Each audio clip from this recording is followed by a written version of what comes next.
go on, and we're just gonna have a discussion, you know, and Randy. part of it too is I want to ask you is like, you know, the work that you're doing as far as like we had a talk this one time. You mentioned about how our the plant life and the trees and everything have been colonized as well, you know, and just stuff, just whatever comes to you, whatever you want to share too. I think what inspired me many years ago was a friend of mine posted something like, I don't know, Emma was a baby, and she said something like, our kids know more logos than they do our own plant relatives. And I thought, dear goodness, where did we get so lost? But we weren't lost. The land and our relationship, that was cut. You know, the residential schools, colonization, Yeah. a lot of that interrupted that relationship. And Well, we could talk. We'll talk about that. Shailene, just put us on. Well, else we're going to start talking. And, We're live, don't worry. Yeah, you're on. And on. we're just going to get going. So, You're on, Gene. hey, everybody. Hey, my name is Gene Tagaban. Welcome to Native Wellness Power Hour. We are on week 20. Believe that or not, we're on week 20, and we developed this Power Hour just as a response to the pandemic and COVID and everything closing down. Since we couldn't go to the communities, we had to in person. We just created this. Everything's online now, and we didn't realize that. We thought we'd only be on for maybe a couple of months, but here we are, week 20, and we're already planning on going into like all of like next year. You know, and with the Native Wellness Institute, this is going to be a pretty much a permanent part of our programming now. It's just being online, just be able to have this discussion with our viewers, with our people, with our peers, bringing healing, wellness, health to the people in any way that we can. Hey, this program today was developed or sponsored by the Urban Indian Health Institute of the Seattle Indian Health Board. You know, and grateful for them. You know, grateful for the Indian Collective too. They've sponsored many of our programs here as well. But just to let you know, some of you are like watching, going, "Who the heck is this Indian guy here with this gray hair I'm talking to?" My name's Gene Tagaban. My Shinket name is Kayal. I'm of the Duck Dane Ton Raven Freshwater Soccer Clan from Hoona, Alaska. I'm the child of a Wishkatan Eagle Shark Clan from Juan in Juneau. And I just say, Konachish and Yahusani, Yakewe, Ade, Konachish. It's good that all of you are here. And so today I have a few guests here. And we're just going to have this discussion about health, about wellness. You know, the title of my thing was Passion, Presence, and Change. You know, but some good friends of mine, you know, and some future leaders coming that are also here too, and to teach about medicines and what they do too. And so, hey, we'll have you guys introduce yourselves, you know, and Melissa, why don't you introduce yourself, and you know, and you other two can introduce yourselves too. absolutely. My name's Clef Lola, or Raven, or Robin, who sings a lot. I've been married into the New Hulk Nation for about 25 years. I'm Tsimshian from Northern BC. I'm also the traditional medicine practitioner at Seattle Indian Health. So small world. I love how we cruise in the fun circles. This is my Emma Rose. Hi. What's your New Hulk name? I don't know. You don't know? You mean you don't remember? Anuhimana. Mm-hmm. Anuhimana, child of daybreak. Aw. John? My name is Sim Musnam, right? Mm-hmm. And my name is also Jonathan. And yeah, I'm her son. Sweet. Well, welcome. Thank you two for being on. So, Toby, introduce yourself, brother. Well, start by saying hello. Thanks for providing space. So the short answer is my name's Toby Joseph. Got to put senior out there, or otherwise the other 4 or 5 of them get mad because there's a bunch of Tobys. My wife decided it was a name that she wanted to distribute. So I even have a daughter named Toby. I got a nephew named Toby that, like I said, there's several of us. that in that, me and my wife take care of about 9 of our grandkids every day. And so some of them you'll see poke in. I got, say hi. That's Elijah behind me. And then I got, that's Lance. Oh, come up here. I can't see, can't, hold on. All right, here, let me help. So this one here is Squidatud. That's Coast Salish for someone blessed with life. Here we go. And then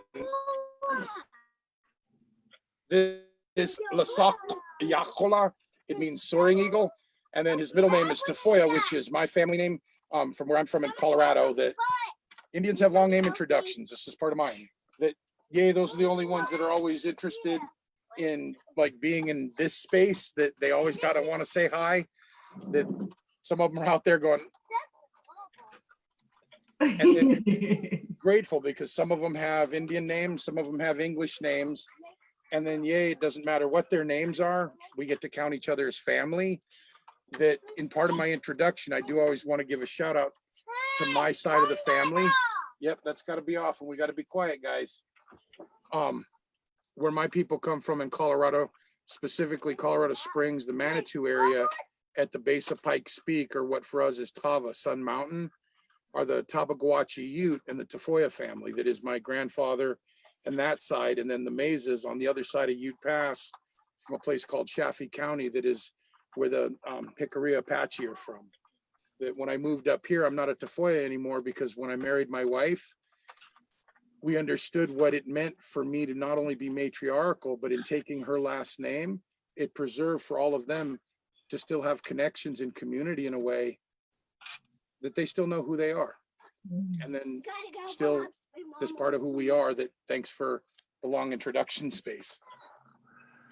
Sweet, Toby. Hey, thanks, Toby. But I know that just as let all the other viewers, and all the other Indians out there and Native people, that those, each one of us, we just give us our short introductions, because we only have an hour's time here, and if we went through our long introductions, it would take at least 30-40 minutes to do that. So, but I love this. It just reminded me of, when we're doing trainings on the res or in the villages or communities, like right now, kids are running around and they're all around us, and and there'll be little ones right there, just like you have in your arms. The res dog would come in. I remember this one time I was in Arizona. I was doing a workshop down there, and the cow stuck his head in one window and the horse stuck his head in the other window, and I'm like, oh yes, we're on the res. That's what I love about it. That's what I miss about meeting in person, and such. But here we are. We always make the best of it. We always make the best of it too, And so one of the things that we were talking about before we even came on, and I was talking with Melissa, and the work that you do with your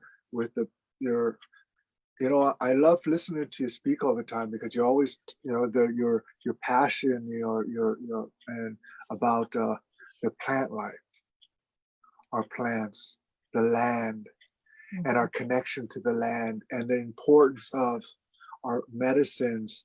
And I remember you talking to this one time, if there's an illness that comes up or sickness, that if we just look around, it's the medicine's right there. Right there, and even we got into the conversation about how our land and the plants have even been colonized, and they feel that.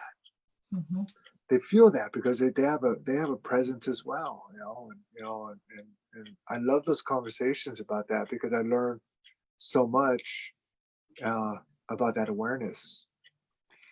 Beautiful part is when we recognize each other, when we introduce ourselves, when we reinstate that relationship, the colonization falls away.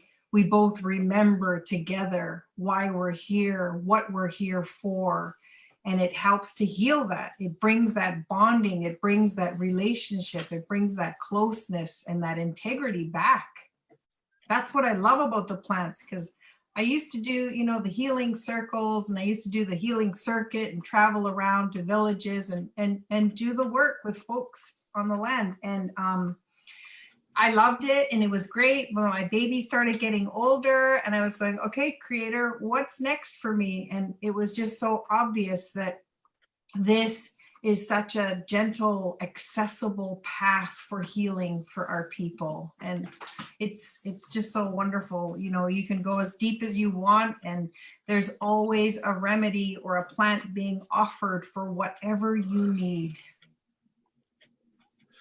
Thank you. And even that communication that our ancestors, there's a presence there and a knowing, and that communication that we have with the plants, and oftentimes it's I was taught that just listen to those whispers. What are those whispers? And the land and the plants always whispering to us and teaching us, as if they're, I am here, and That's why I'm so adamant about every time you're out there, you introduce yourself, speak that indigenous name. They know those relationships. They know those ancient lineages. Those lineages have been around since forever. They know our ancestors. I took some Puyallup members out for a harvest in May, and they hadn't been out on their land for a long time. And I said, be sure to, introduce yourself. Soon as we did, one lady, this hummingbird out of nowhere, we're deep in the forest, comes in, checks us all out, looks us all over. It was like one of those ancestors coming in to come visit and go, thank you, you're here. And, those relationships just get cultivated and renewed again. It's just so beautiful. That was really special. You just reminded me of a story, an experience I had. I had the opportunity to travel to China with Kevin Locke and Doug Goodfeather, and we're just doing a presentation. So there's a couple coyotes and a raven there in China, and but we're on the Great Wall of China, and we're walking to it. Then we walk to a place where the tourists don't go there anymore, and it's overgrown, and it's and there's many just the walls crumbling, but there's still a trail there. And it was interesting. And then we got to a point where there's kind of a tower, and then we just took some time and we offered some tobacco, and we sang some songs and prayers to acknowledge the ancestors, our ancestors, and the ancestors of the area and the land, and such. And as soon as we did that, suddenly all these lizards came out. They're all there before when we were walking by, but as soon as we did that, all these lizards came out. Small little lizards, so bigger ones. They all came out as if to say, okay, now we know who you are. Welcome, welcome. And as we walked back to the area that was more built up, civilized for the tourists and all that, along that whole trail, these lizards were just coming out, and they all just came out, and it was amazing, and then we all, and all three of us just acknowledged that presence of spirit, of ancestry, and that connection that we have, that each and every one of us have too, and so, yeah, I always remember that. So what are your thoughts? Who's that you have there with you, Toby? Hope you're on mute now. Oh, and here I thought I was unmuted. I was trying to This is Alec. This is, for me, one of the youngest of my grandkids. Me and my wife have 17 total right now. And then the product of everything you talk about, this thing that as I listen, I appreciate having lived experience with both of yous outside of the Zoom world, and hope we get back to that place that, yay, we can do what we can here. And then in part of that, healing our long introductions, because it's about a heart to heart connection that is a deeper connection than, hi, I'm Bob. That if you don't know who I am, you don't really know who Bob is. Or in this case, this particular Toby. That even if my name were Bob, what do you know about me? And that happens through this way of introducing each other, that it's why on Canoe Journey, it takes 6 days to go through that protocol. And that's after weeks of traveling and visiting each other every night, along the way in villages, that all of a sudden this importance to introduction, that if we spent the whole hour introducing ourselves, my hope is the audience knows the importance that when we can be in community again, that they not only approach us, but culture and this movement forward that same way. And then how do we connect so that we can do this thing that is, and I always struggle with what words, because whether it's rebirth or something, how do we move our culture forward? Story has been, for me, across the board, this thing that I've loved, that as we were talking earlier, I get to see this thing now that with my experience, I don't really have much experience, and I get terrified of these moments where, so my wife says, okay, husband, you do what you tell us to do and you're going to be fine. And then I got to do this thing that is trust in creator and go, this is who I am. That like in this story, that in the way I've owned the rabbit story, he shows up to this meeting, and even in introducing himself in a good way, he shut down and ripped apart because the community's forgotten to listen in a good way. That by the time it's done, the animals have decided to do away with human beings, that yay for dog, and this warning that I've owned that story in a way because my dad heard it, and had he not been re-inspired to culture, we wouldn't have never made this trip home that for him was a connection to his dad that he didn't grow up with, that got eaten by coyotes on the way home. That, yeah, this longer story that his grandpa on the way home one night from the tavern falling off his horse and he got eaten by coyotes. That there's a longer story there that is how I always joke around and say in our family, no, we don't marry cousins, because that's a joke in Indian country that you got to know deeper, that you got to know the narrative, you got to know the story that, yeah, my mom and dad were first cousins, but it was by marriage because his dad got eaten by coyotes and she married my grandpa's brother. And so by marriage, they grew up together and did this thing that, even though he wasn't my biological dad, he raised me in a way that I heard for years him sing this song to my mom, that the Navajo words are Awahatsago. What he thought was Awahatsago Ayodishne, he was saying as Ayodishne. And then those things you only learn when we connect like this, deeper. That after years of singing to my mom, Awahatsago Ayodishne, he found out from this elder he had been singing as much as something can be. I'm just kidding. Thinking he was singing as much as something can be, I love you.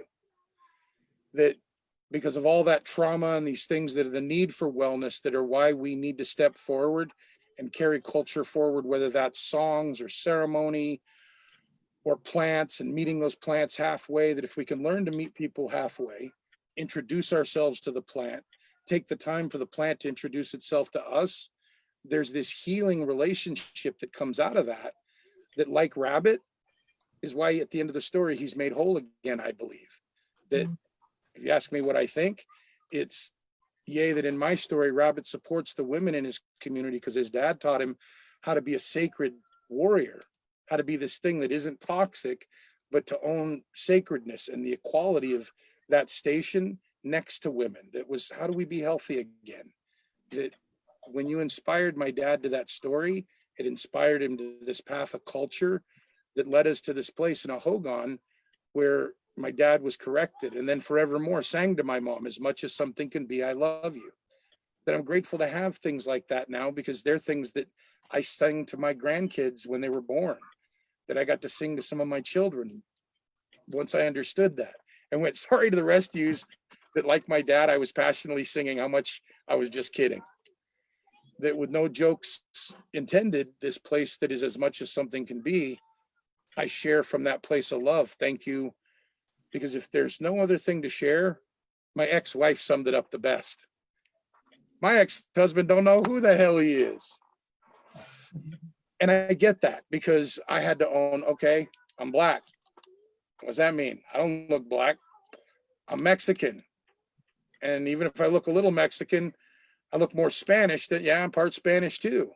And then when I go, okay, let's go Irish and French. And then at some point, this colonial thing that I went, those indigenous communities, yay, my grandma went, they're no different than the ones you're growing up in, that are Ute and Navajo and Apache, that descend from these communities that go back to the Seneca and the Sac and Fox and the Lumbee, that are just your connection to the people. That, yay, she helped me see this thing that grandma went, let me take this little boy who was adopted into the family and raise him with my daughter in a way that they fell in love, that you inspired him in a way to go, hey son, our songs are important. Our language is important. Because now I have a daughter who has grandkids that I go, yeah, that's Stealthy Warrior. That's someone blessed with life, Squidetad, and then can share this passion for our culture and my story to go, how do we then do it in a way that diabetes, #1 killer of our people, let's reconnect with those plants and each other, that Melissa provides community. Melissa provides this thing like many of the women in our community, that how do we support that? How do we nurture that? How do we help our youth connect so that when we're gone, they're relying on each other to continue this thing we're doing and move it forward like our ancestors in a good way. That I apologize for being long-winded, but part of that's who I am too. No. But I thank you again, Toby. You know, and part of that too is the value of listening, the value of listening, you know, and being present. And I just all those who are listening right now, who tuned in to the Native Waters Power Hour, want to encourage you to learn how to introduce yourself in your traditional way.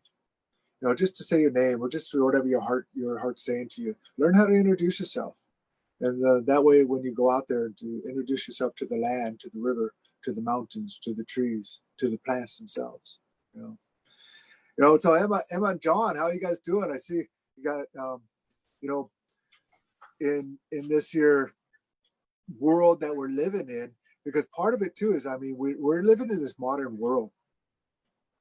We just are. I mean, look, we're on this Zoom thing here, but we still have our traditions. You know, as Toby was saying, we're still traditional people. So for you, how's this time been for you during this like closure pandemic that they call it? Not only that, but even because I've seen you out there with your mom gathering, you know, and you know, do you like going out there and gathering and you know and learning about the work that she does, you know, as you grow up?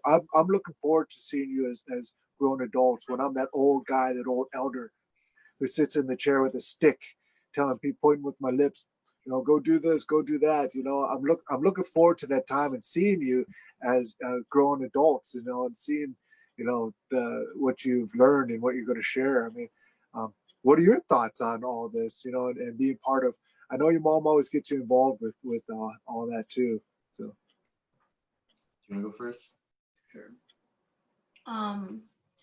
Like I feel like this time, like I don't have to do like school or anything, or like a lot of homework or anything like that. I've gotten like closer with like friends and stuff. Like I'm able to like do more things even though most things are like closed.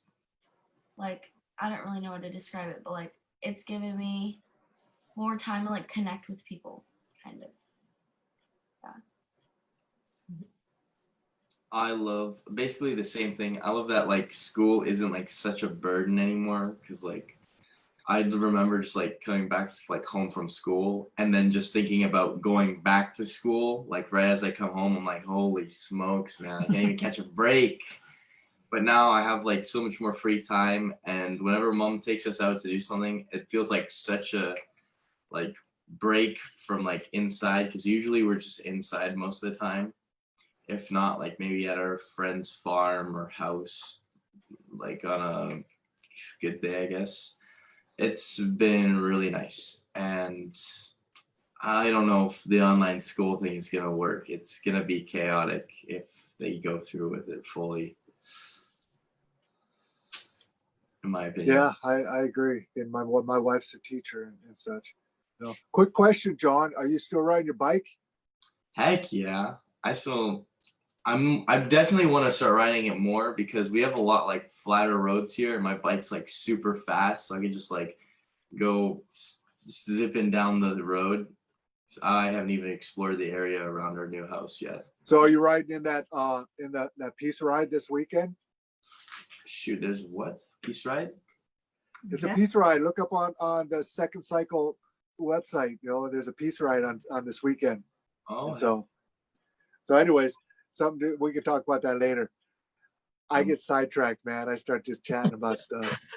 Hey, so Melissa, one thing I want to ask you too is how can people learn? How can they learn, you know, about the plants in their area and the medicines? How can people learn about wellness, health, healing, and get back on track, you know, and you know, I mean, I'm still learning myself. I think it goes right back to what you were talking about, you know, what are you passionate about? You know, people can learn it through our stories. People learn it through our songs. People learn it through our elders. I just really encourage people to trust the path that calls them. There is no right path. All of them lead back to that ancestral wisdom that's inside of all of us. And it gets wakened up. And I love how the kids describe, you know, like school is not the way to learn. We're not like hunker down, memorize a book, regurgitate that back, and now we know it. Our ways of knowing are experiential, you know, and trust the experiences that lead you to whatever it is. If it's a plant, you know, that just keeps reoccurring in your life, get curious about that. Or if you've got relatives around, you know, I wish I asked my auntie way more when I used to go out and harvest with her. I wish I listened, you know, they were teaching us back then. So I always encourage all the ways. There is no one way. And that's the best part about our people, that it doesn't have to be so rigid. You know, we're reclaiming this as ours because herbalism was colonized itself. You know, you don't see any kind of indigenous pathway because it didn't exist. It was all mentorship, it was apprenticeship, it was taught, you know, intergenerationally. You know, you never had to become qualified or knowledgeable. You just took care of your family, you took care of your loved ones. That was my path. I only wanted to make medicine for my mom and dad. I wanted to make medicine for our cousins just to feel a bit better. And then it started to spread. And, you know, that care just goes outwards. And, you know, the more that we have to offer, it just feels like it comes back to us. It's really this beautiful reciprocal relationship. You know, it's like the kids were talking about school. And I was taught that our indigenous people, our indigenous ways, that school was everywhere, all the time. You know, it wasn't like this, okay, just time to go to school and do this. There's time to learn how to, you know, certain things, but school was everywhere. You know, and you know, like you said, through mentorship, through the songs, the dances, through it was just our way of life. It's just our way of life, you know. And so I don't like to get too heavy and crazy about it, you know. Like I know that there's herb schools now that, you know, Bastyr has a big intensive program here. I don't learn that way. It's experiential. We go into the forest, and even when I had my teacher, you know, she's still my teacher. I always had this agreement with spirit going, okay, whatever plants come to me, those are the ones I'll learn about, and I'll trust, and I'll get to know, and I'll allow into my world. Because otherwise, if you're just trying to learn them all, it's just too crazy. It's just too much, and you miss that relationship that's meant to happen. Yeah, I've got to admit too, man. I've done that same thing where I've overwhelmed myself and even set myself up for failure because I wanted to know it all.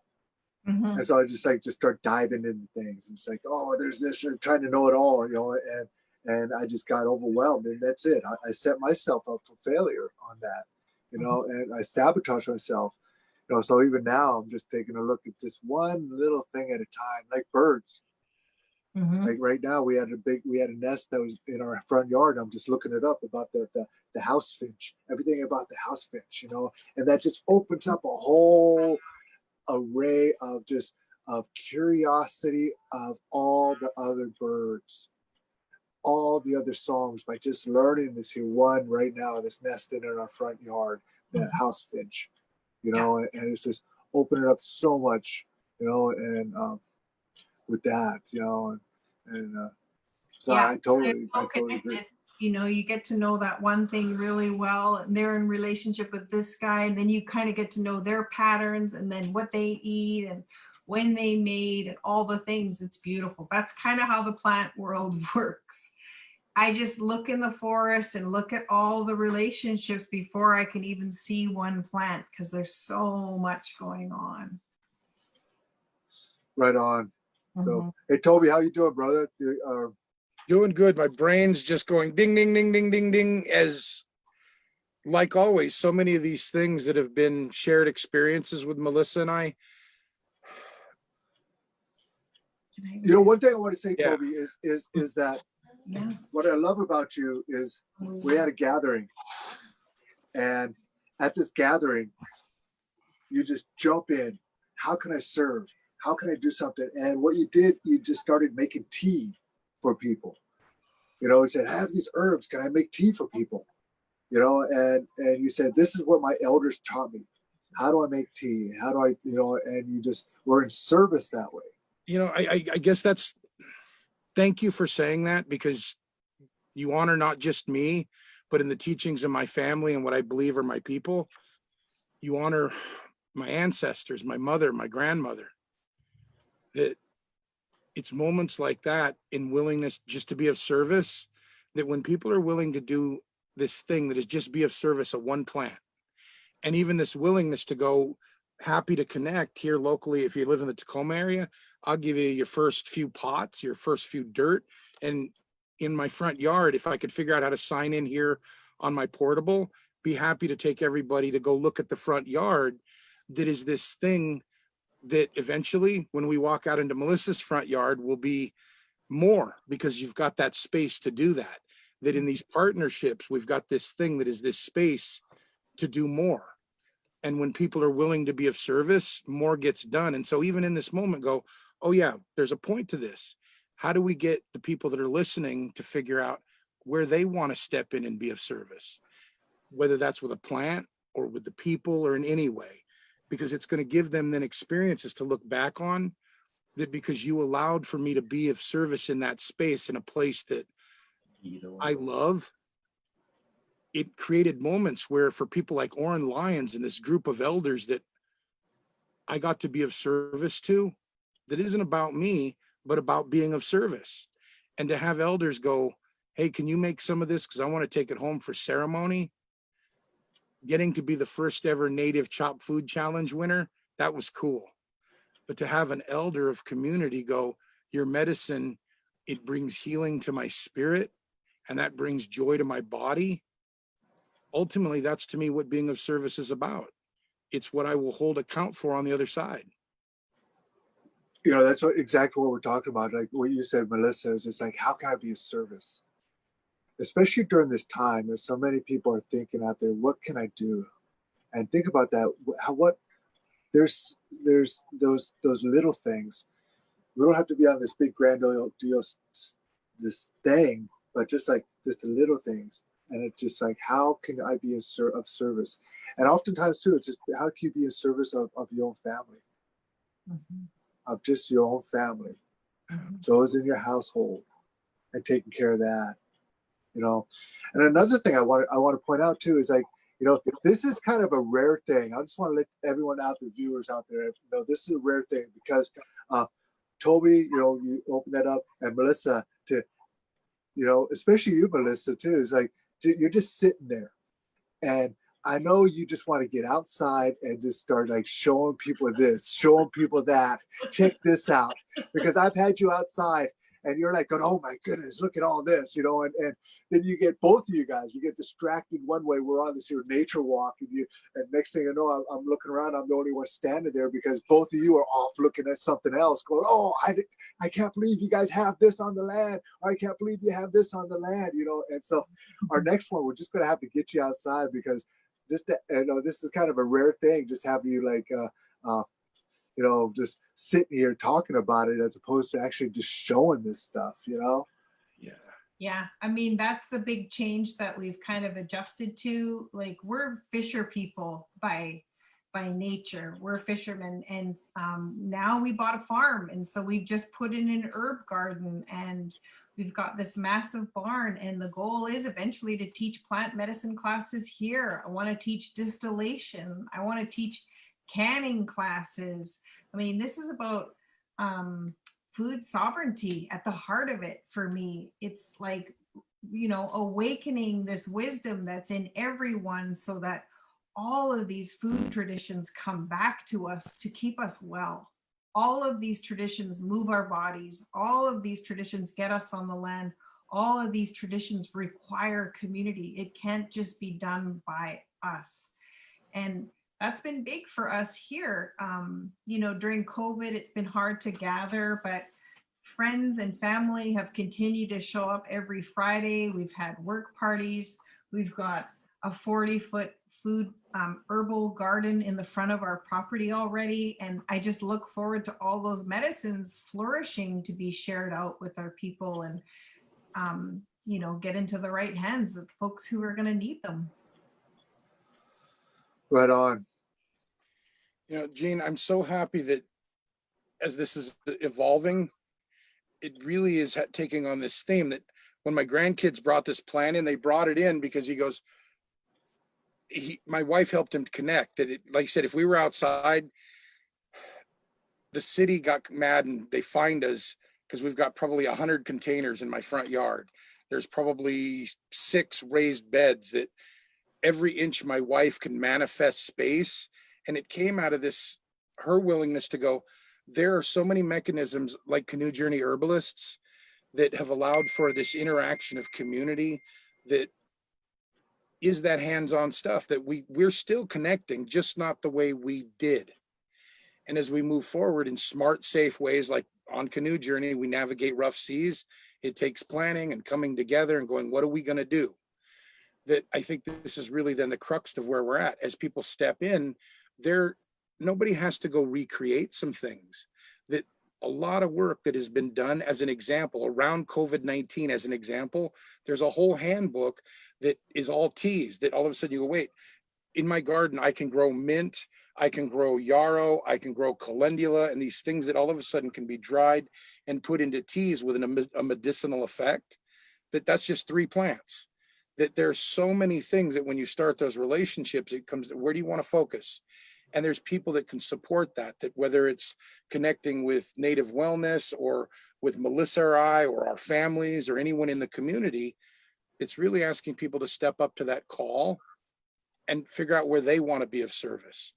That I so am eager to figure out how we get to these other places, because COVID has allowed for this thing to happen, that we've had to do this thing to rely on self, that when you say food sovereignty, Melissa, oh, and then so many other kinds of sovereignty that, yay, as we're navigating even sovereignty around our own wellness, that for the first time, we're defining what the parameters of wellness look like, that we have youth, that whether that's one son or one daughter, that they're leading this thing that is this movement that, yay, our people are reconnecting, re-emerging, and redefining who we choose to be. And yay, that wellness is a part of that, that I think plant sovereignty, plant food sovereignty, it's all part of our own individual sovereignty that people should act on because they are sovereign. It's based on what they choose to do. I gotta support you. Thanks, brother. You know, I just got to move this fan. I know some of the viewers out there see the wind in my hair. I got this fan going right here. It's like just being the typical, the stereotypical poster Indian guy right here. I'm like, Anyways, that's just my trickster stuff, man. My ADD going off too, because I can't pay attention. Hey, there's a couple things I want to ask here. I'm glad you said that though, because I was thinking, how does he get his hair to do that? It just follows me wherever I go, man. I just go outside, man. It's like the spirit is just moving through me, and I can just stand in the middle of a conference center, and as I'm speaking, suddenly it's like my hair just starts moving, man. Oh, that must be a thing you learned from Kevin Locke, because I used to. Well, yeah, different joke, but that's a whole nother story, brother. Hey, John, you're on there, brother. What do you want to bring to the people? I mean, if you had something to bring to the people, when it comes to health and wellness, what are your thoughts on that, man? Shoot, health and wellness, man. I mean, does mental health count? Absolutely, yeah, because that's what we're talking about. It's so much of it is mental health. I'd say I know you're totally interested in in hobbies. I'm totally into your music as well, too, man. Yeah, I can't wait to wait. What is that? But MSPE. I don't know. Mental, physical, spiritual, emotional. Oh, okay. That's the medicine wheel, isn't it? But yeah, I'd say like having just like a creative, like, what is the word? Just like having something that you can do, like if like music, art, like acting, something you really love. Like I love the plants. I love like using them and stuff like that. But it's like also I just want to be able to like use my brain in like a creative way. I can't wait to get back into art. I haven't been drawing at all lately. I can tell I just feel like more like drained when I don't do it, and like how just kind of like dead I feel, like because I'm not using anything. I'm not thinking creatively. I'm not branching out into different things. Like I'll try different like drawing techniques, different like art styles, like different genres, etc. Well, get on it, brother. And when I build my new PC, I'm gonna get into digital art. I'm gonna spend like so much time just drawing. Right on. I mean, it is. I mean, what we're talking about too. Sure, we're talking about plants. We're talking about, but as Melissa said, what's your passion? And so much of what we're talking about too is that mental health. Sure, that we're always talking about the physical, emotional, spiritual, but it's there's such a mental health issue that's going on in the world right now, especially with our Indian people. Part of me is that we're just yearning to get back to the land. We're just yearning to get back out to connection to our ancestors, and oftentimes it's like, how do we do that? Sure, we talk about introducing ourselves, and that's a big part of it, but just like there's this part of us, I was told by an elder of mine, when you have a little child and that child comes up to you and they want something to eat, I'm hungry, but everything that you give them, that they said, I don't want that, and they start crying, I don't want that, I'm hungry. But then that elder says, what they want is their Indian foods. And their spirit is crying for it, but they don't know how to ask for it. And so give them their Indian foods, give them their native foods.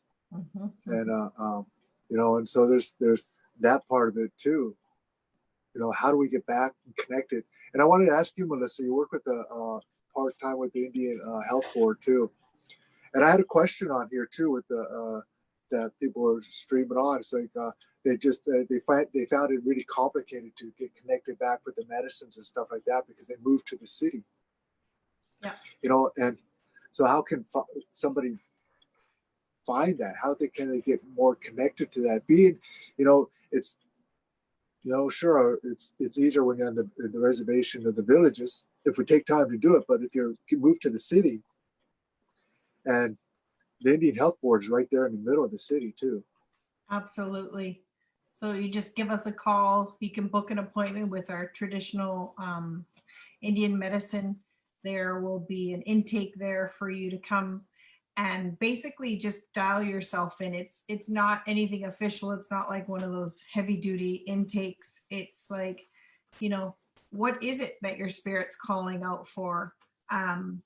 Yeah. And when we're talking about mental health, like there's just so many beautiful plants. As Indigenous people, we had, 12 to 20 servings of plants a day.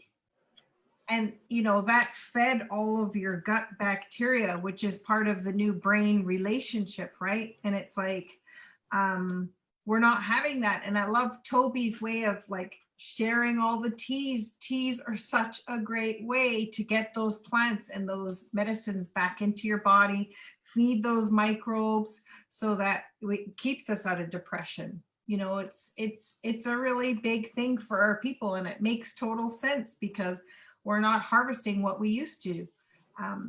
Any given season, there's 30 to 100 plants to be harvesting, and you just find creative ways to start bringing them home and putting them up. I mean, that was what we used to do. I mean, my aunties, my parents, half of our time was just planning on what foods we were going to get, how we were going to put it up, and then making all that happen, doing the work, doing all the processing, drying, smoking, jarring, dehydrating. I got my mom a new way to dehydrate this year. We're always buying each other different dehydrators.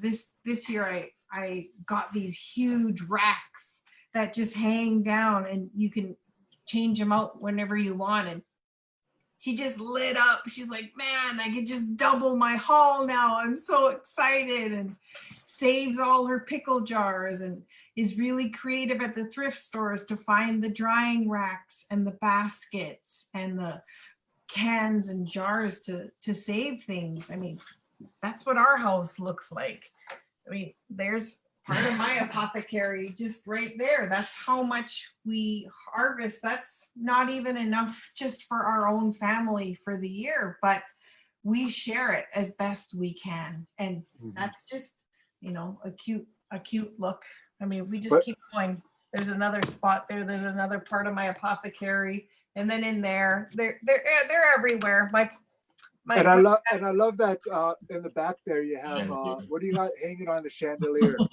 That's some mugwort drying. We just moved to this new house. I couldn't leave it behind. It was at my old garden. So yeah, there's no place that's off limits for plants in our house.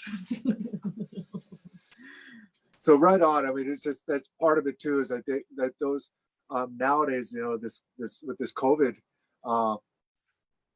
pandemic that's going on, there's so many people who are starting to plant and garden their own in their own house.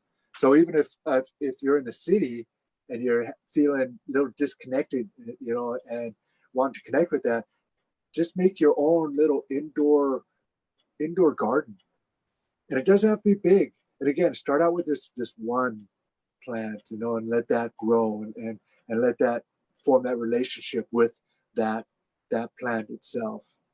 And you meet other natives and you start trading again. That's our old way.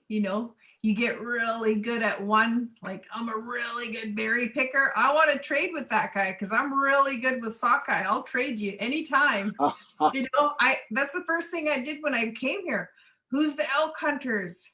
Who's the moose hunters? Those are good people to know. I mean, they're just as important as the farmers now, right? It's like reconnecting our community wherever you are. I'll go, you're not just isolated. You just haven't met your community yet. Get curious who they are. Call them in. Okay, creator, I really need some bison.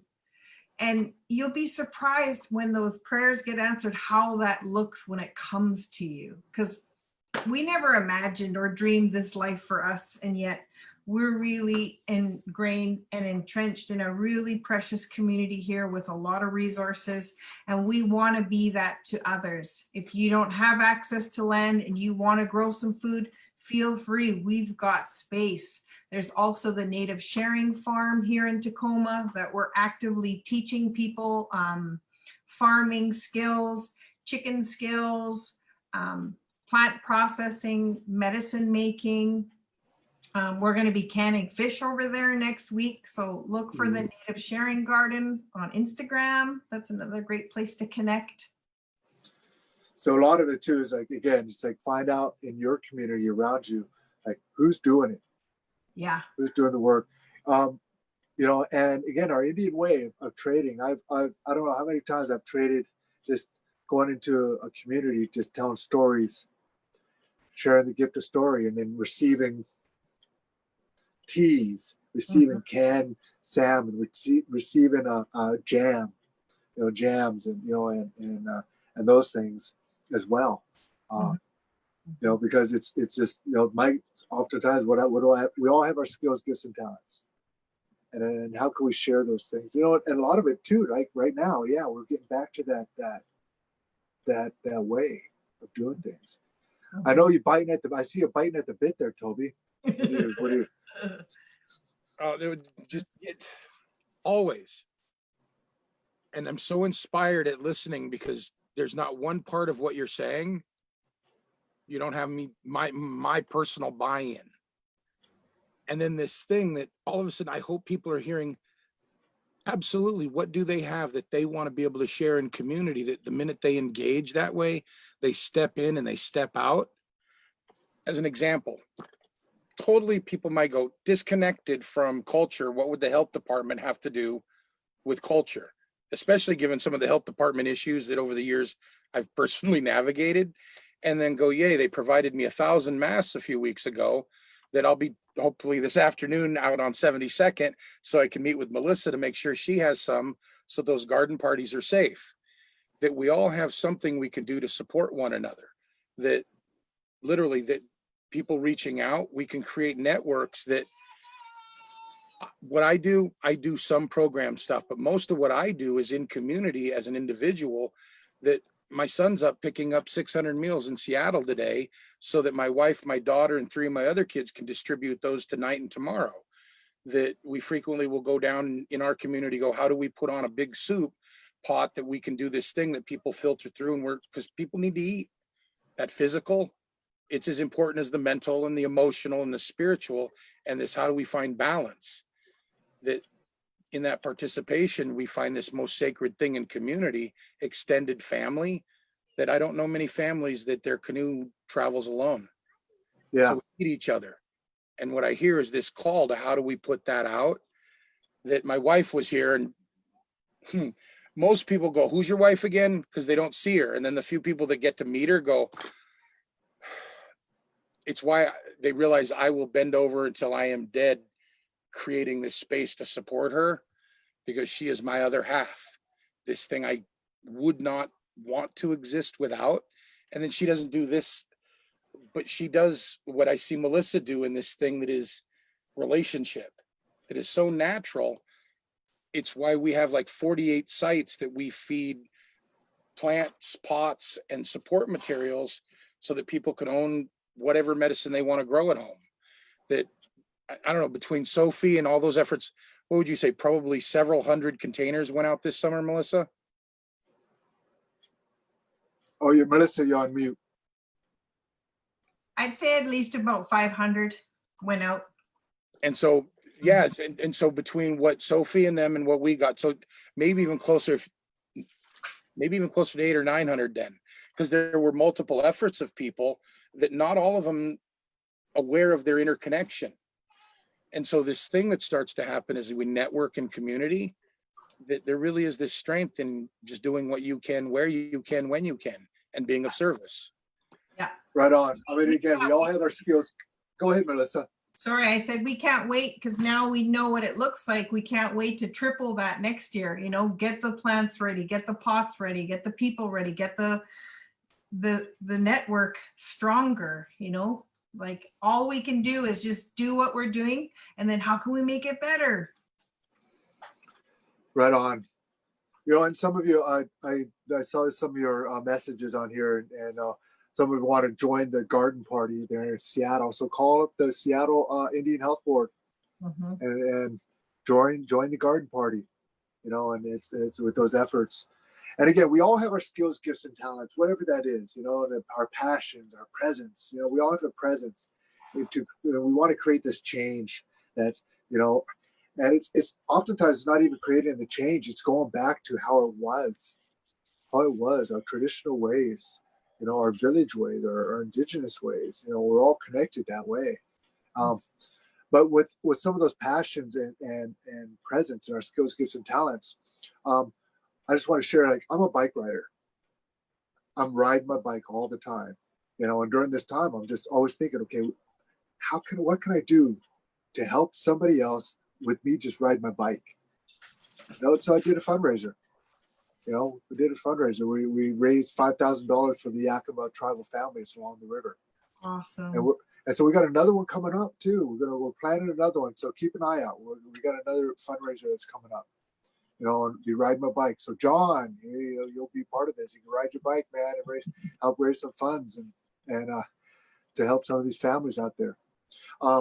Hey, we're coming to a close right now, and I just want to say that we're with the Native Wellness Institute, and we're being sponsored this program by, let me see, the Urban Indian Health Institute of the Seattle Indian Health Board, and we're on week 20 of our program with the Power Hours, which is incredible.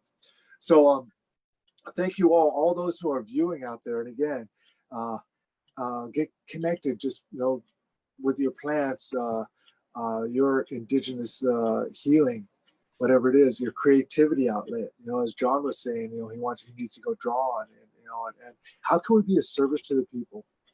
You know, and actually too, I wanted to say out there is like to people, be a little selfish too with your own wellness. You need to be of good service to yourself. You need to be of good service to yourself so that you can help others. But it starts with taking care of yourself, you know, and your own wellness, and whatever that is. And taking care of yourself is like just reaching out and asking for help, you know, that faith, that Creator is listening. The Creator is listening, and Spirit and ancestors are listening. So we're coming to a close here. Any last thoughts before we close this moment? Because all this is just a moment. Because I want to get you on again, but next time I want to get you on outside. Sweet. Just showing what this is, what that is, you know, and I know that's your passion. So any last words before we come to a close? Just grateful to see you all. It's really good medicine. It's hard. This is the first year we're not out at the Poly Youth Camp. I know, huh? This is the first year we're not out there, and it just feels so weird. I was messaging Justin, and he's building a homestead at home, and everyone's just hunkering down, taking care of their families, taking care of their animals, taking care of their land, cultivating in case, you know, we're going to be socially distanced again this fall. So what can we do to plan for that? And I really love seeing you all, and this is really good medicine for me. So thank you. Anything you want to say? Just thanks for having me on. Man, a few words. I know that's not the case in person though. So yeah, right on. And maybe we can go for a ride. We still talk about that. I know there's with the second cycle too, they're having a peace ride this weekend. You know, and I'll be doing another fundraiser by riding my bike, and I'll be Saturday or Sunday. Sunday. Yeah, then I'll probably be able to make it. The 9th. You know, and so I'll be doing another fundraiser by just riding my bike, and I'll be asking other people to join, or if they could walk or run. You know, Emma, good to see you in the corner over there. Any last words? Any last words, Toby? Yeah, I just put out again, ditto. Thank you for the space. If people want to connect, sounds weird saying this, but look me up on Facebook. If you're looking for program stuff, come to Me Centro, which is a Central Latino office here in Tacoma, and we can connect you through programming that way. But personally, connect with me on Facebook, whether you need some food dropped off at your house, some plant items that locally I'm thankful to be of support.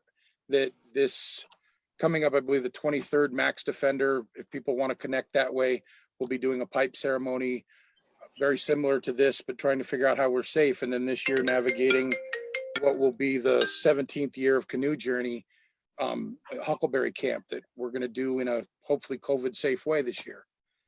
That, yeah, Right on. we connect that Yeah. way. Be well and be Oh, safe.